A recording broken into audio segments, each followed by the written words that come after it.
हिमाचल में कई जगहों पर फटा बादल, पिता बेटी सहित 3 लोग सैंज खड्ड में बहे। पिन पार्वती नदी उफान पर 2 मंत्री और डीसी भी फंसे। 5 जिलों में जारी हुआ है फ्लैश फ्लड का अलर्ट। जाने कैसे रहेंगे आगे के हालात। हिमाचल प्रदेश में मॉनसून सक्रिय हो चुका है और इसके साथ ही तबाही का सिलसिला शुरू हो गया है। बीते 24 घंटों के दौरान प्रदेश के कुल्लू जिले में बादल फटने की 2 बड़ी घटनाएं सामने आई हैं। पहली घटना सैंज घाटी के जीवा नाले में हुई, जहां बादल फटने से एनएचपीसी का शेड बह गया और आसपास के इलाकों में बाढ़ जैसे हालात बन गए। इस घटना के बाद बिहाली गांव पर भी खतरा मंडराने लगा है। दूसरी घटना मणिकर्ण घाटी के ब्रह्मगंगा नाले की है, जहां बादल फटने से काथी कुकड़ी और कसौल नाले में जलस्तर अचानक बढ़ गया। पानी का बहाव इतना तेज था कि कई गाड़ियां बह गईं और स्थानीय सड़कों को भारी नुकसान हुआ है। कुल्लू जिले में इस समय हालात सबसे ज्यादा भयावह हैं। गड़सा वैली, सैंज घाटी और सोलंग नाला, तीनों जगहों पर बादल फटने की घटनाएं हुई हैं। खासकर सैंज घाटी के जीवा नाले में आई फ्लैश फ्लड ने रेला गांव में तबाही मचा दी है। बताया जा रहा है कि यहां एक ही परिवार के पिता बेटी समेत 3 लोग सैलाब में बह गए हैं। मणिकर्ण और कसौल इलाके में भी हालात बिगड़े हैं, जहां टूरिस्ट की कई गाड़ियां बाढ़ की चपेट में आई हैं। हाइड्रो प्रोजेक्ट के कर्मचारियों के लिए बनाए गए शेड में मलबा और पानी घुस गया है और पुल को भी नुकसान पहुंचा है। थन वैली और बंजार इलाके में भी दोपहर के बाद मूसलाधार बारिश हुई, जिससे पागल नाला, हॉर्न घाट और सोलंग नाले में पानी का स्तर तेजी से बढ़ा। सैंज घाटी और इसके आसपास के इलाकों में कई जगहों पर संपर्क मार्ग बाधित हुए हैं। प्रशासन ने लोगों को नदी नालों के पास न जाने की सख्त हिदायत दी है। उधर लाहौल स्पीति में भी काजा समदो सड़क पर बारिश के बाद भारी पत्थर गिरने से एक कार और बाइक क्षतिग्रस्त हो गई हैं।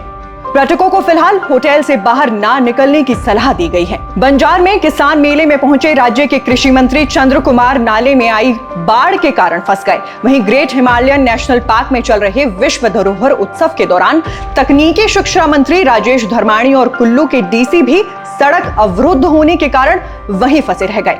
बारिश के चलते हिमाचल में कई और हिस्सों में भी संकट के हालात हैं। सिरमौर के काला अम्ब क्षेत्र में मारकंडा नदी का जलस्तर काफी बढ़ गया है। राजधानी शिमला में भी घनी धुंध के साथ तेज बारिश हुई है, जिससे विजिबिलिटी 25 मीटर तक घट गई है। मौसम विभाग ने चंबा, कांगड़ा, मंडी, शिमला और सिरमौर जिलों में फ्लैश फ्लड की चेतावनी जारी की है। वहीं बिलासपुर, चंबा, हमीरपुर, कांगड़ा, सिरमौर, सोलन और ऊना जिलों में ऑरेंज अलर्ट जारी किया गया है। कुल्लू, मंडी और शिमला जिलों में भी भारी बारिश का पूर्वानुमान है। अलग अलग जगहों से नुकसान की खबरें लगातार आ रही हैं। पालमपुर में 145 मिलीमीटर, जोगिंदरनगर में 113 मिलीमीटर, नाहन में 94 मिलीमीटर, बैजनाथ में 85 मिलीमीटर, पांवटा साहिब में 58 मिलीमीटर और कांगड़ा में 37 मिलीमीटर बारिश दर्ज की गई है। कांगड़ा जिले के थूरल बाजार में 2 घंटे की बारिश से सड़कें तालाब में तब्दील हो गई। दुकानों में पानी घुस गया और बाजार बंद करना पड़ा। इसी तरह उदयपुर के चौखग नैन मार्ग पर अचानक नाले का जलस्तर बढ़ गया, जिससे सड़क बह गई और निगम की एक बस फंस गई। चंद्रा नदी का जलस्तर बढ़ने से जसरत गांव का झूला पुल टूट गया, वहां की सिंचाई योजना भी ठप हो गई।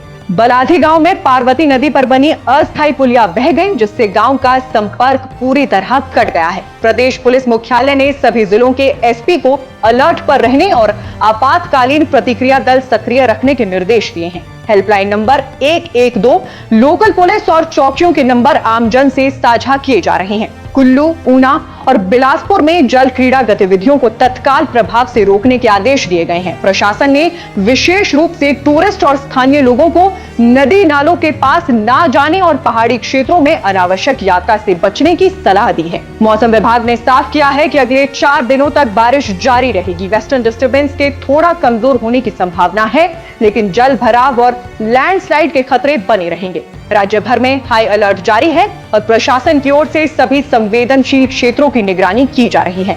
जनता से अपील है कि सतर्क रहें, सुरक्षित रहें और प्रशासन द्वारा जारी की गई सभी एडवाइजरी का पालन करें। हिमाचल के पहाड़ी इलाकों में स्थिति गंभीर है, ऐसे में सतर्कता ही सबसे बड़ा बचाव है। बाकी हमारी प्रस्तुति पसंद आई हो तो वीडियो को शेयर कीजिएगा। अभी फिलहाल के लिए बस इतना ही। नमस्कार।